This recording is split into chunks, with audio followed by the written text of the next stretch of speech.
Queridos, abra a tua Bíblia comigo no livro de Mateus, Mateus capítulo 5. Vendo Jesus as multidões, subiu ao monte e, como se assentasse, aproximou os seus discípulos. E ele passou a ensiná-los, dizendo: Bem-aventurados humildes de espírito, porque deles é o reino dos céus. Bem-aventurados que choram, porque serão consolados. Bem-aventurados os mansos, porque herdarão a terra. Bem-aventurados que têm fome e sede de justiça, porque serão fartos. Bem-aventurados misericordiosos, porque alcançarão misericórdia. Bem-aventurados limpos de coração, porque verão a Deus. Bem-aventurados pacificadores, porque serão chamados filhos de Deus. Bem-aventurados perseguidos por causa da justiça, porque deles é o reino dos céus.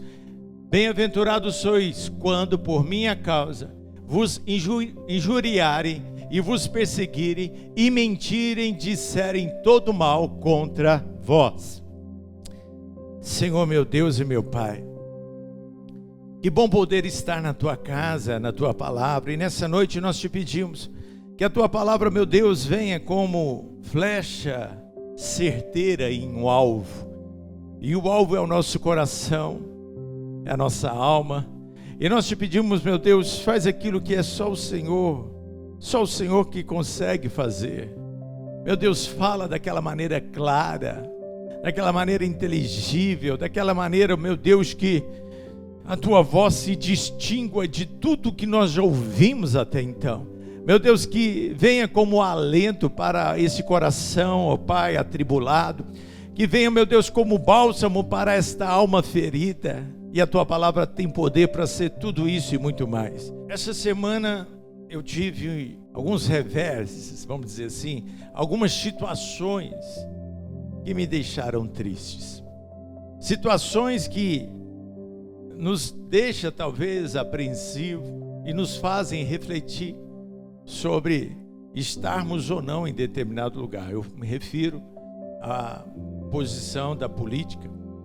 Porque situações de levantarem mentira, e situações em que o meio corrupto quer de toda forma de fazer você entrar no esquema e você não aceita.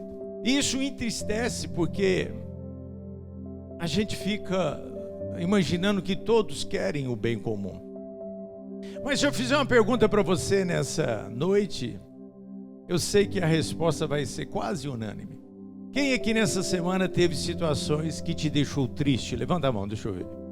Estar triste é um momento, é uma fotografia de um momento da nossa vida.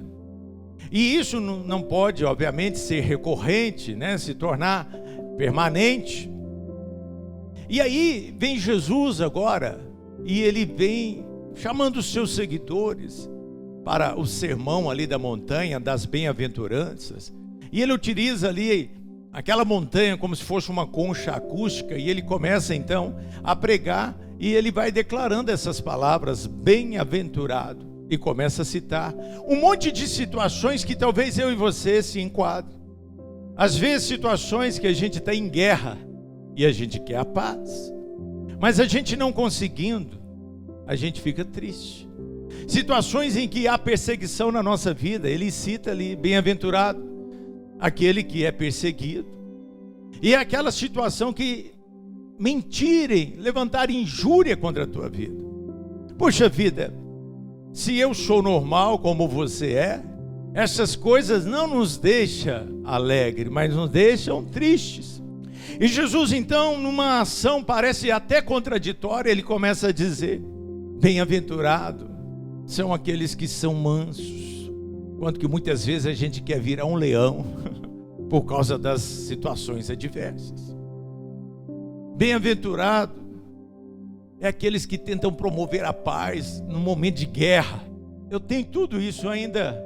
Passei em frente ao espelho e vi que eu estou meio acabado, e isso me deixou triste. Aí então agora você tem uma excelente aparência, né? Aquele que almeja, né? Eu quero o corpo sarado, eu quero a beleza física, etc, etc. Puxa vida, isso tudo então é felicidade. Isso talvez é o que o mundo apregoa. As propagandas exploram isso. Elas colocam essas imagens, pessoa bem-sucedida, bem relacionada, que conquistou bens, que está ali agora feliz com pessoas ao seu lado e com uma boa aparência. Mas aí o ser humano é assim, ele consegue uma coisa, ele fica insatisfeito, aí ele cria outra necessidade. Aí quando a pessoa já tem tudo isso, o que ela quer agora? A autoestima. Ela quer ser reconhecida pelas outras pessoas. E aí nós vemos milionários fazendo doações, fazendo campanhas, trabalhando marketing social. E aí tem pessoas que atingem isso, e aí quer mais uma outra coisa, é autorrealização. Aí é aquelas coisas, plantar uma árvore, escrever um livro, deixar alguma coisa, um nome para a posteridade. A história nossa conta a respeito de um homem chamado Alexandre o Grande. Alguém já ouviu falar? Suicidou, me parece, com 30 anos de idade, porque ele conquistou tudo que tinha para a época. E ele entrou em depressão e suicidou porque ele achou que acabou. Então, essa busca de bens porque você quer posse, tranquilidade porque você não quer prova na vida, você não quer momento difícil, as suas emoções, aí você quer algo novo, você quer ir para uma balada, para uma festa para te dar uma adrenalina. Os relacionamentos, ser sempre esperado por alguém, você quer que a pessoa te ame, que a pessoa te ajude, e às vezes isso não vem. Você quer a boa aparência, e às vezes falta alguma dessas coisas, ou todas essas coisas.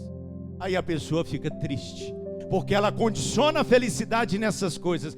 Então Jesus acabou de inaugurar o seu ministério na terra, veio dos céus, e ele veio falar com o ser humano, e ele veio ensinar o que é felicidade de verdade. E ele fala essa palavra bem-aventurado, quer dizer, extremamente abençoado, mais do que feliz. E agora eu quero corrigir aquilo que eu falei no início, que Deus não quer que sejamos felizes.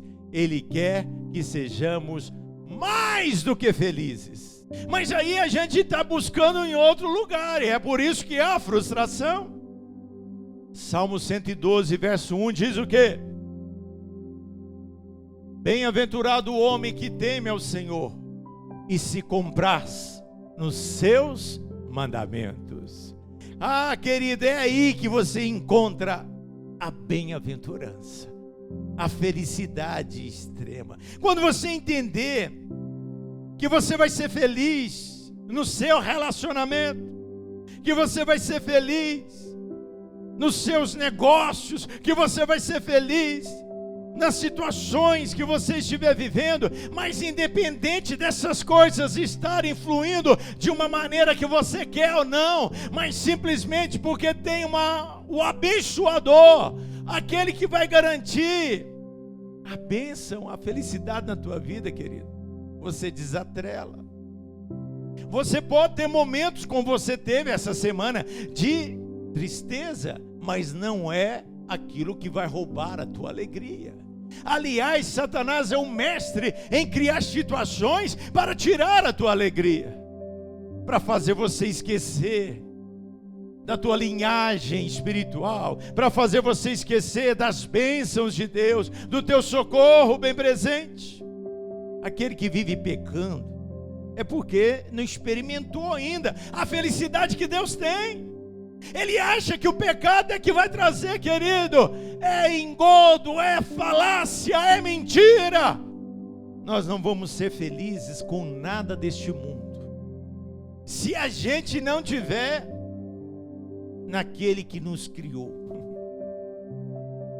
Quando Deus cria o homem, a palavra de Deus fala que Deus criou as coisas a partir de outras coisas.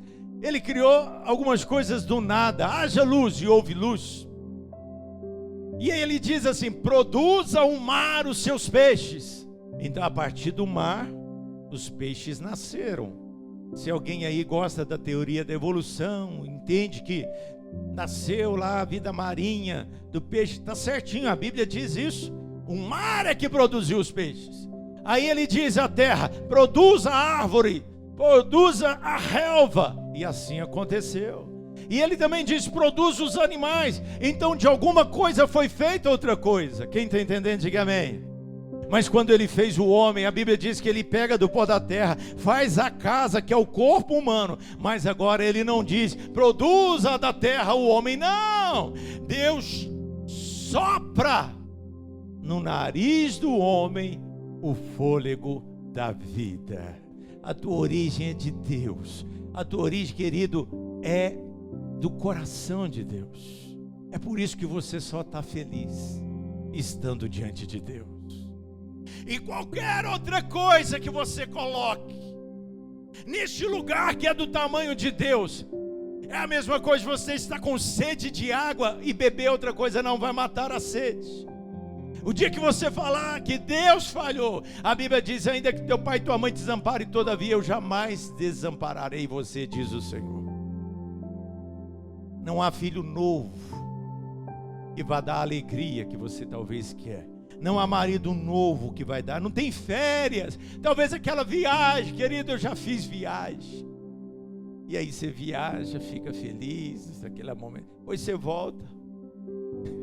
É ou não é? Talvez é um conhecimento que você adquire e agora também isso não preenche.